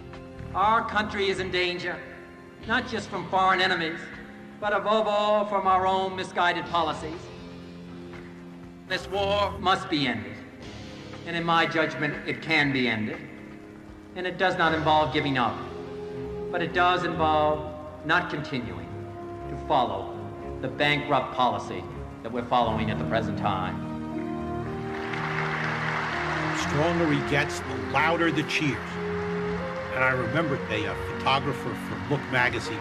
He looks over and he yells at me. He says, "This is Kansas! This is Kansas! Kansas! He's going all the way!"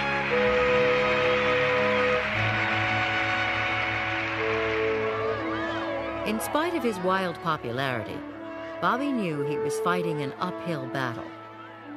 The nomination was in the hands of the party bosses, mayors, governors, labor leaders, who would control the votes at the Democratic convention. "I have to win through the people," Kennedy told a reporter. "Otherwise, I'm not going to win." Then, on March 31st, 1968, he was taken by surprise, along with the rest of the nation. I shall not seek, and I will not accept the nomination of my party for another term as your president. With no warning, a physically and emotionally exhausted president had put an end to the contest with Robert Kennedy just 15 days after it had begun. "I wonder," Bobby said, "if he would have done this if I hadn't come in." 4 days later, Bobby flew to Indianapolis for a campaign speech in a black neighborhood. En route, a reporter had told him that Martin Luther King had been murdered.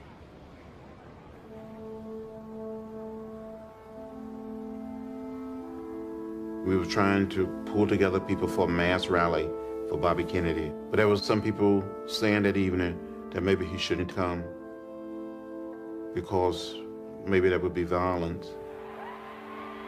The police thought it was dangerous. They didn't want us to go in there, but he went. I scribbled something on a piece of paper because I knew he'd want to say something, but he had figured out what he was going to say. He had written it himself. We brought them the news that Martin Luther King had been shot. I have some very sad news for all of you, and I think sad news for all of our fellow citizens and people who love peace all over the world. And that is that Martin Luther King was shot and was killed tonight in Memphis.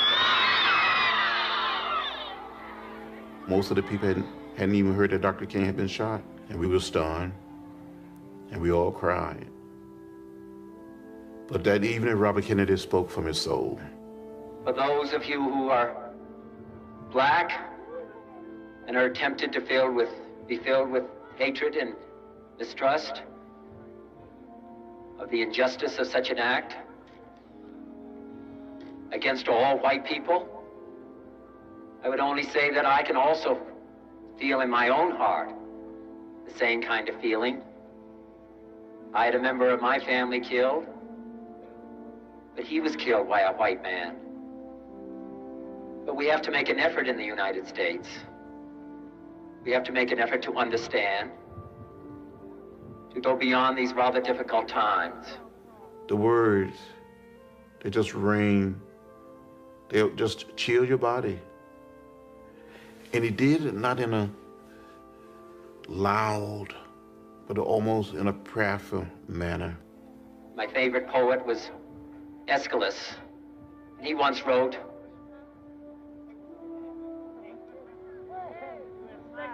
"Even in our sleep, pain which cannot forget falls drop by drop upon the heart, until in our own despair, against our will, comes wisdom through the awful grace of God."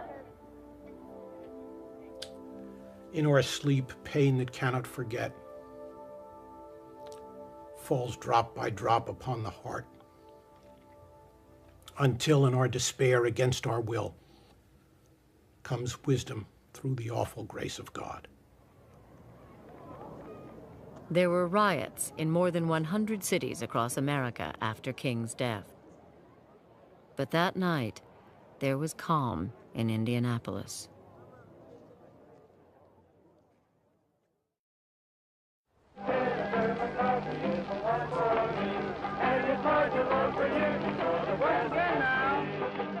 There was no way that Eugene McCarthy could inspire crowds the way Bobby Kennedy did. But he didn't seem to care. Cool and aloof, he appealed to white middle-class opponents of the war, especially college students, scornful of Kennedy's late entry into the race. Bobby Kennedy had a natural affinity for students, and it pained him deeply when the best students often signed up with Gene McCarthy. Robert Kennedy loved the McCarthy kids. He once said to me, "It drives me crazy that Gene gets all the A students and I get all the C students." On election night, Indiana voters gave Bobby the victory he wanted, but not the knockout blow he needed. This was his first face-to-face primary with McCarthy. He had to win it, and he did win it. But winning Indiana was just the first inning of a 9-inning game. A week later, Bobby proved that he could appeal to farmers, winning again, this time in Nebraska. Oregon was next. The attention of the nation is going to be focused on the state of Oregon. You could very well determine who's going to be the next president of the United States. But Oregon Democrats were mostly comfortable white suburban voters. They turned away from Bobby's campaign with its focus on race and poverty. For the first time ever, a Kennedy lost an election. "Let's face it," Bobby told a reporter, "I appeal best to people who have problems." He was devastated by that loss. He said, if only we could have moved a ghetto up here for a day, we could have won this election. It was not going to be the victory march that he had hoped for. He had to win California. He just absolutely had to win.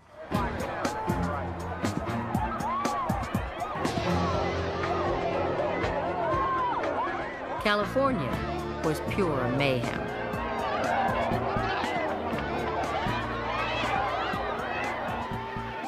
People treated him like he was some rock star. It was young people, it was blacks, white, Hispanic, just pulling for him. It was the most emotional adulation I've ever seen in politics, particularly in the black and Mexican areas. The Sunday before the primary, he invited me to ride in his car going through Watts and East LA.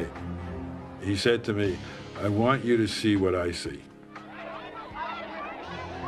And I see this ecstasy in the eyes of blacks and Mexican Americans.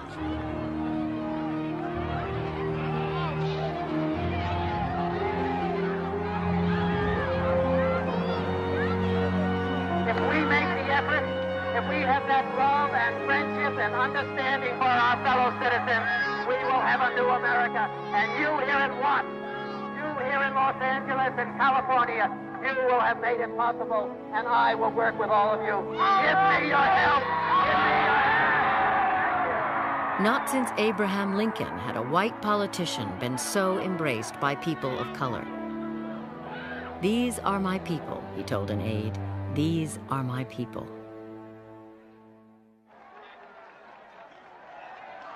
On the final day of the campaign, Bobby and Ethel rode slowly through San Francisco's Chinatown.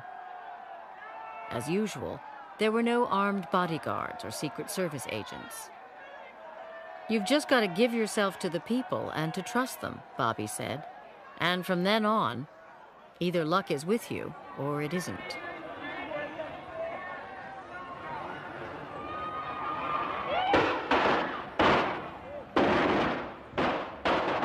What sounded like shots turned out to be Chinese firecrackers. Bobby flinched, then went right on campaigning. Robert Kennedy was fearless to the cusp of reckless. And I think there was some daring of death and fate in what he did.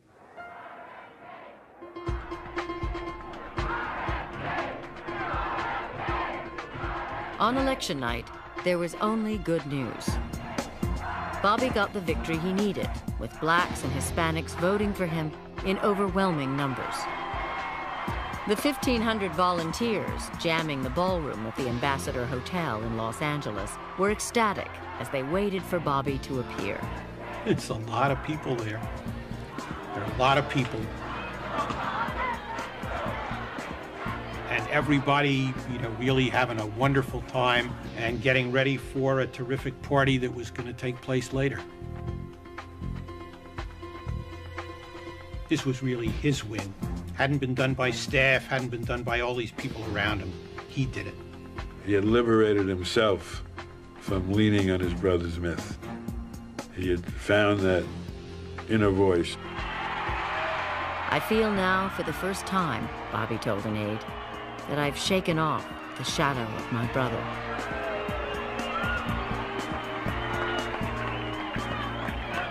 Thank you very much. We watched him speaking from the ballroom of the Ambassador Hotel, and we all was feeling very, very good. What I think is quite clear is that we can work together in the last analysis, and that what has been going on within the United States over the period of the last 3 years, the divisions, the violence, the disenchantment with our society, the divisions, whether it's between blacks and whites, between the poor and the more affluent, or between age groups, or on the war in Vietnam, that we can start to work together. We are a great country, and a selfish country, and a compassionate country. And I intend to make that my basis for running and over the period of the next year. So, my thanks to all of you, and now it's on to Chicago, and let's win there. Thank you very much.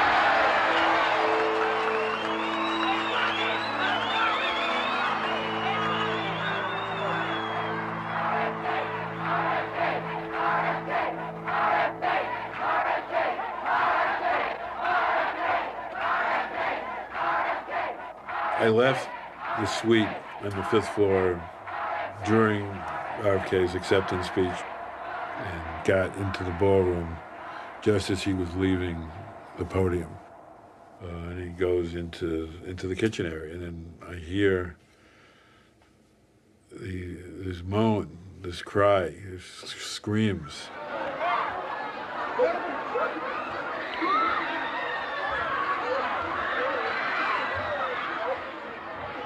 As Bobby had reached out to shake the hands of the men and women who worked in the kitchen, 24-year-old Saran fired a bullet into his brain.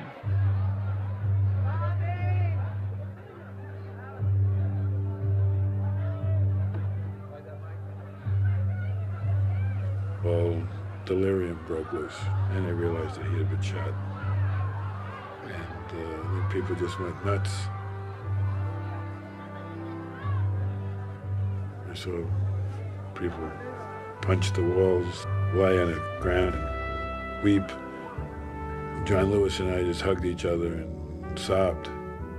Dr. King, 2 months earlier, and now Robert Kennedy. It was just too much. On June 6, 1968, Bobby died. Like his brother less than 5 years before, Robert Kennedy passed on into legend.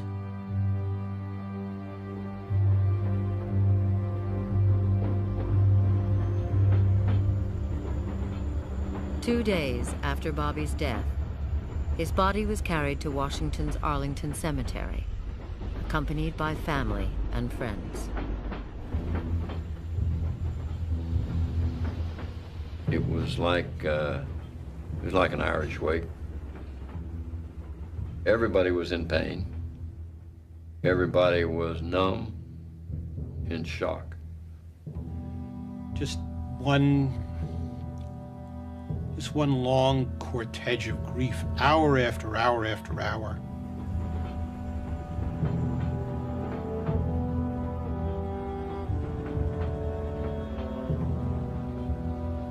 And all along the way, you saw these unbelievable crowds carrying signs saying, "We love you, Bobby. Goodbye, Bobby."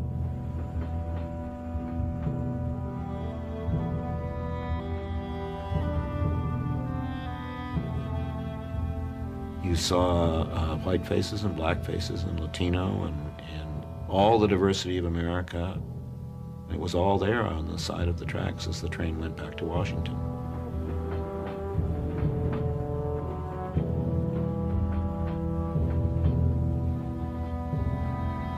It was quite remarkable, really, what Bobby Kennedy suddenly meant to the American people.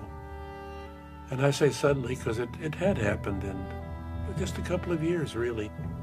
I mean, it would have been laughable to think of Bobby Kennedy as a presidential candidate in 1961.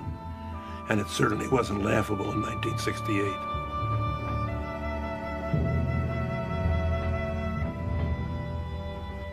He had the capacity to open up himself. We saw him grow. We saw him change.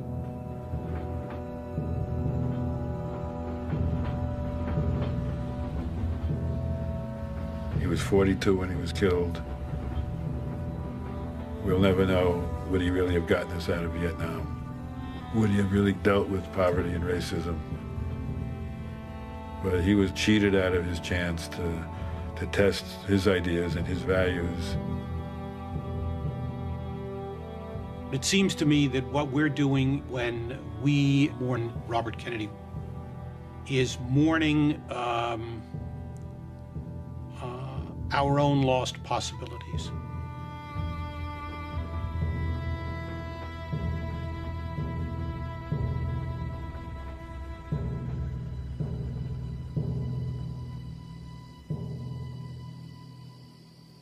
"30 yards from his brother's grave, Robert Kennedy was laid to rest.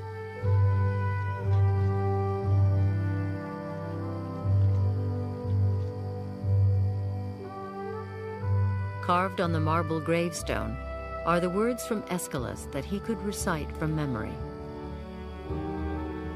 "He who learns must suffer, and even in our sleep, pain that cannot forget falls drop by drop upon the heart.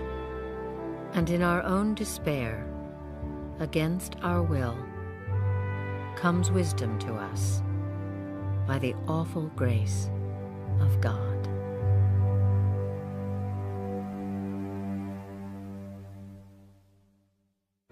There's more about RFK at American Experience Online.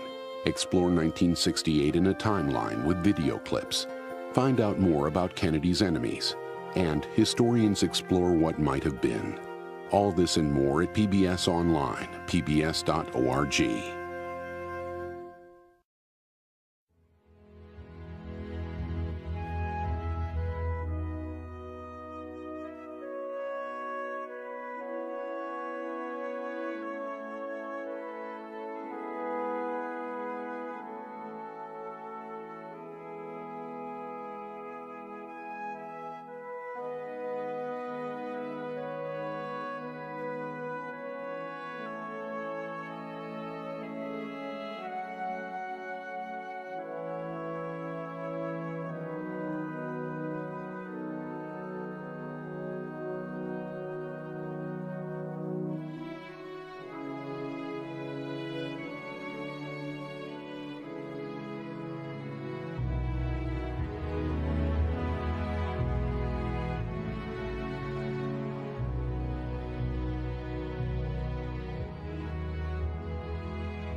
American Experience is made possible by the Alfred P. Sloan Foundation to enhance public understanding of the role of technology. The foundation also seeks to portray the lives of the men and women engaged in scientific and technological pursuit. At Liberty Mutual Insurance, we do everything we can to help prevent accidents and make America a safer place. Liberty Mutual is proud to support American Experience. At the Scotts Company, we help make gardens more beautiful, lawns greener, trees taller. If there's a better business to be in, please let us know.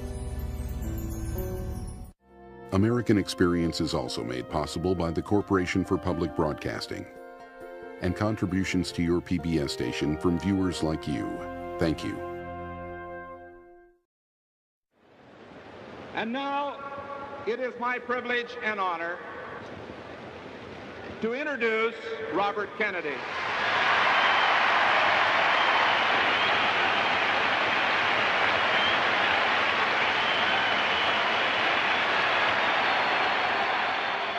On a hot August night in 1964, Robert F. Kennedy mounted the podium at the Democratic Convention in Atlantic City.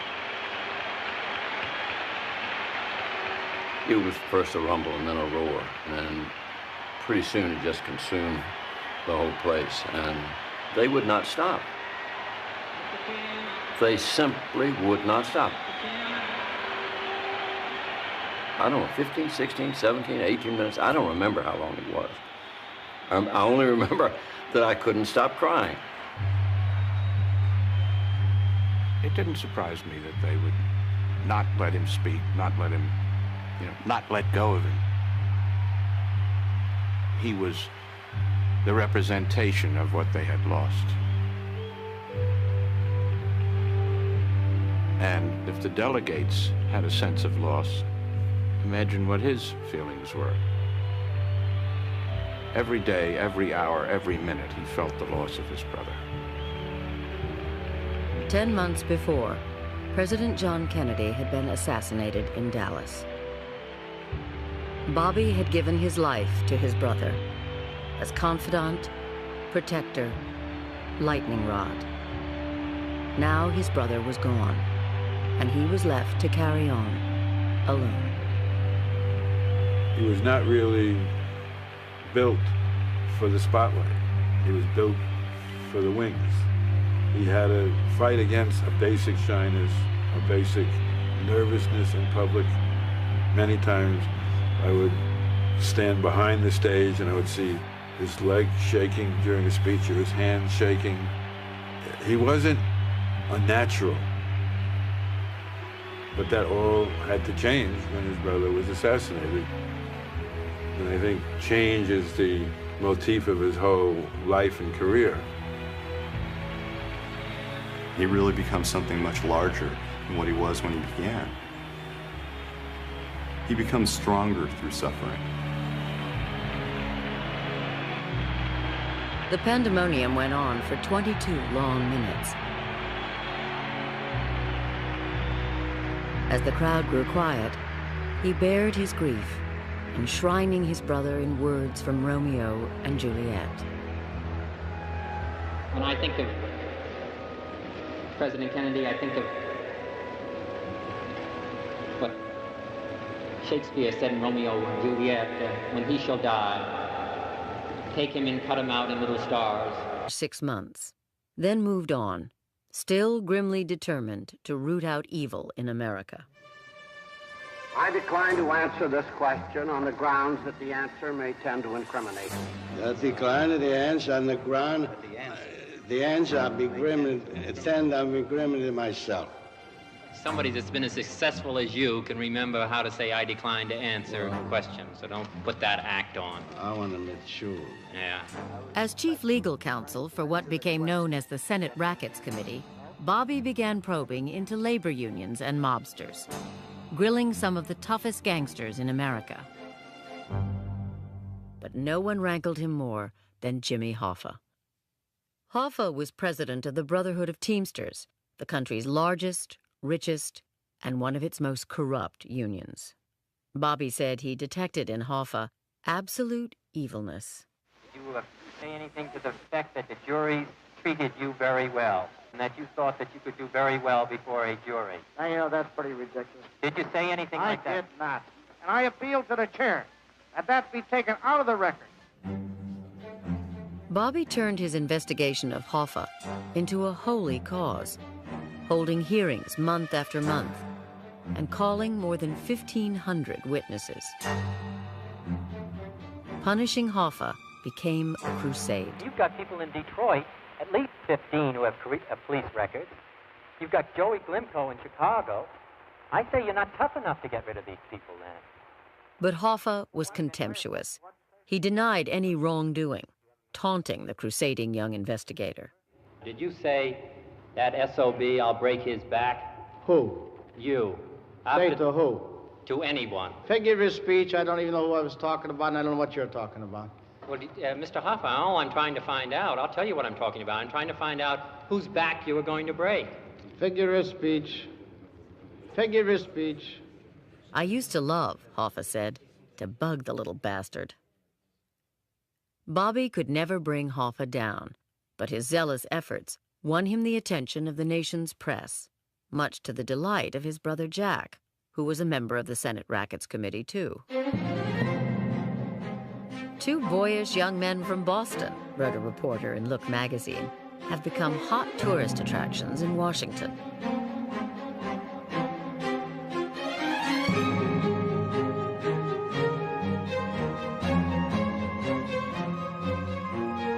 The Kennedys' fabulous wealth, their marriages, their glamour, all made them favorites of the picture magazines. I think he found himself during the Hoffa investigation, a friend said. For the first time in his life, Bobby was happy.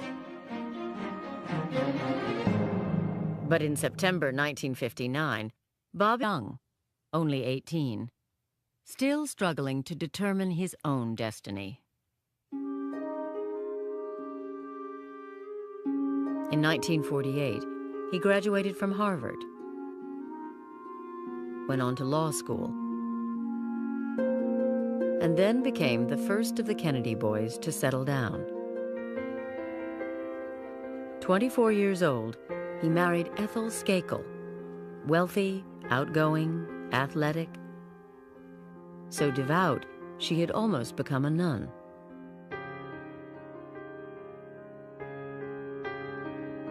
A year later, the first of his 11 children was born. When it came to those he loved, Bobby was tender, maternal. But he turned a hardened face to the world. He was particularly edgy and volatile, and I think unhappy when he was in his early 20s. He was an angry young man. I mean, he was always getting into fistfights I mean, his temper was about that far from the surface.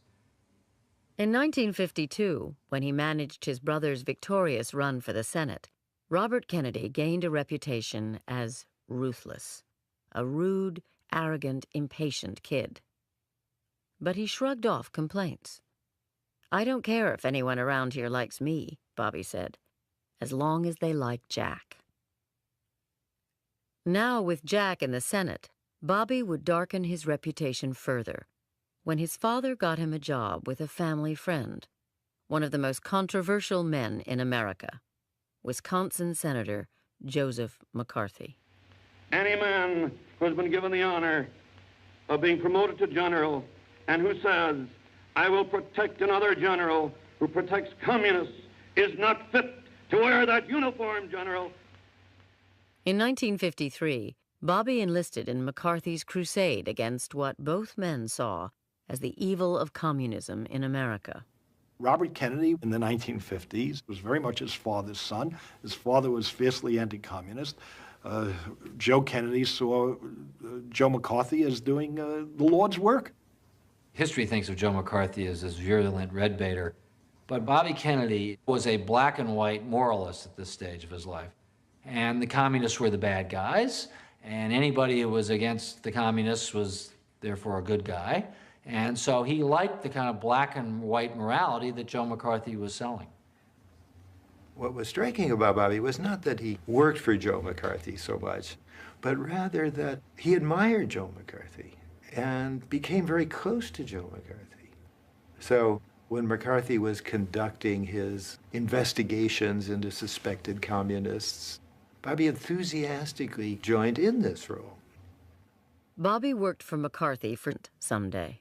This would give the family a kind of visibility, a kind of cachet, a kind of social status that Joe Kennedy was very hungry for.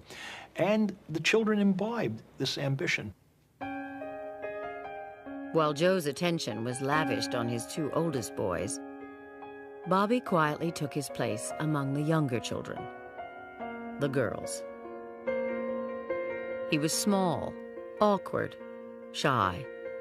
His father described him as the family runt. He would set out to prove he was as tough as his brothers.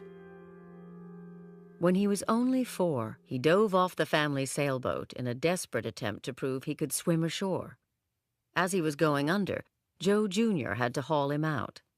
It either showed a lot of guts, Jack said later, or no sense at all. And that's how Bobby got his father's attention, by being the tough guy. But beneath that toughness, there was always the softness and the sensitivity. He was a mama's boy. In fact, his grandmother worried that he was too much of a sissy, too much of a girly boy, because he clung to his mother's skirts. Rose Kennedy was a devout Catholic, and Bobby absorbed her religious intensity.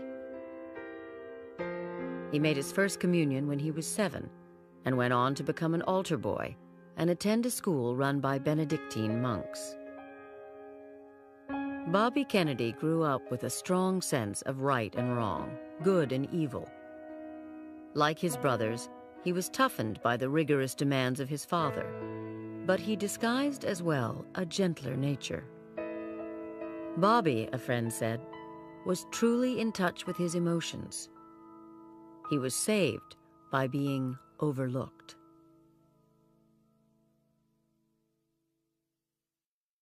When World War II began, Bobby was in high school and chafed to get into the action, like his 2 older brothers. He flushed with pride when Jack became a hero, rescuing most of his crew after his PT boat was sliced in 2 by a Japanese destroyer. But disaster was to follow and determine the direction of Bobby's life. In the summer of 1944, Joe Jr. volunteered for a near-suicidal mission to pilot a plane loaded with dynamite toward an enemy target and then parachute to safety. His plane exploded before he ever got there. Joe Jr. was dead, along with all the hopes his father had invested in him. Now it would be up to Jack to realize his father's ambitions, and it would become Bobby's role to help him. But Bobby was young. And he shall make the face of heaven so fine that all the world will be in love with night and pay no worship to the garish sun.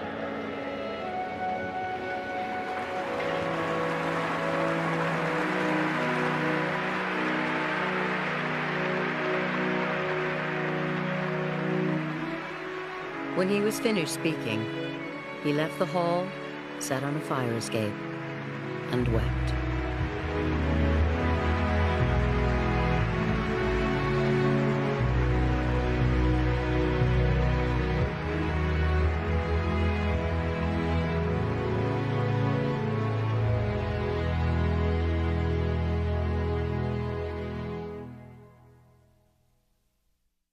In the spring of 1952, Massachusetts Congressman John Kennedy was keeping up a brave face while his campaign for the United States Senate unraveled into chaos. He desperately needed a tough, disciplined campaign manager. As he would for the rest of his life, he reached out to his kid brother. Bobby didn't want to do it. He already had a job, working as a lawyer in the Justice Department. But Robert F. Kennedy knew what his family expected. For the next 12 years, he would devote himself to Jack, putting his brother's ambitions before his own. That had been the great lesson of his childhood. As the third boy and the seventh of 9 children, Bobby Kennedy easily got lost. He was born in Brookline, Massachusetts, on November 20th, 1925. All through his early years, he struggled just to keep up.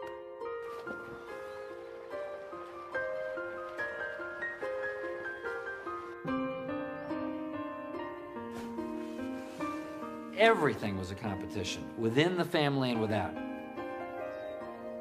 They still talk, this little yacht club in Hyannis, about how the Kennedys cheated by adding more sailcloth to their boats. The Kennedys were very competitive, and they wanted to win at everything they did.